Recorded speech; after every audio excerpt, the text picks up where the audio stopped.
Hi అండి, good evening.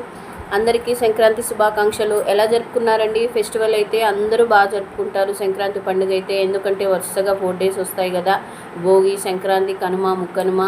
పిల్లలైతే బాగా ఎంజాయ్ చేస్తారు. హాలిడేస్ వస్తుంది కాబట్టి. మాకైతే తలకాయ నొప్పి వచ్చేస్తుంది పిల్లల వల్ల. స్కూల్ ఉంటుంది కాబట్టి ఇంట్లో డిషిం ఫైటింగ్లు ఇద్దరు, మా పిల్లలు ఇద్దరు. వాళ్ళ గొడవ తీర్చడానికే టైం సరిపోతుంది నాకు. ఇవాళ సంక్రాంతి కదండి. భోగి ఎలా జరుపుకున్నారు? సంక్రాంతి కదా, ఇవాళ అయితే పెద్దలకైతే బట్టలు పెడతారు. ఇవాళ మా అత్తయ్యకి మా మామయ్యకి బట్టలు పెట్టాను.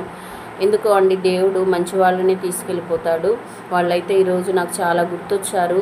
చాలా మిస్ అయ్యాను కూడా వాళ్ళని. ఇవాళైతే మా అత్తయ్యకి మా మామయ్యకి ఇష్టమైనటువన్నీ చేసి పెట్టాను.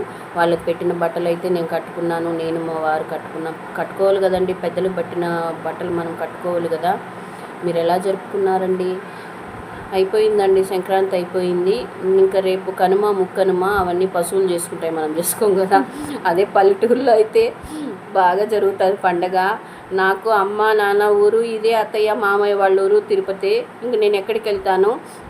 మా అత్తయ్య మామయ్య లేరు కాబట్టి ఇంకా అమ్మ నాన్న దగ్గరికి అయితే వెళ్ళేసి వచ్చాను. పండుగ కాబట్టి వాళ్ళ దగ్గరికి వెళ్ళి కనిపించేసి వచ్చాను. కాసేపు మీతో మాట్లాడదాము, సంక్రాంతి సంబరాలు ఎలా జరుపుకున్నారు అని కనుక్కుందామని వచ్చానండి. ఓకేనా అండి? నచ్చితే లైక్ చేయండి, సబ్స్క్రైబ్ చేయండి. ఓకేనా? బాయ్.